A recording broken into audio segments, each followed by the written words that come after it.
اگر میں آپ سے کہوں کہ جنت میں ایک ایسا محل ہے جس کا اندر باہر سے اور باہر اندر سے نظر آتا ہے تو کیا آپ جاننا نہیں چاہیں گے وہ کس کے لیے ہے؟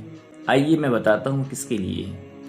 حضرت ابو مالک اشعری رضی اللہ تعالی عنہ فرماتے ہیں کہ رسول اللہ صلی اللہ علیہ وسلم نے ارشاد فرمایا، جنت میں ایک بالا خانہ ہے جس کا باہر اس کے اندر سے اور اندر اس کے باہر سے نظر آتا ہے۔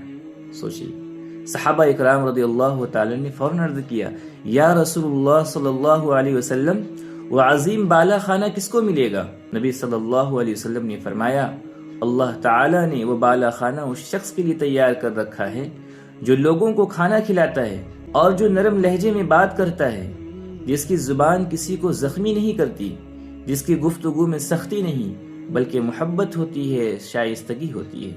اور تیسری بات سب سے خاص ہے، وہ شخص جو رات کو قیام کرتا ہے جب لوگ سکون کی نیند سو رہے ہوتے ہیں، وہ بندہ خاموشی میں اللہ کے سامنے کھڑا ہوتا ہے، آنکھوں میں نمی اور دل میں عاجزی لیے۔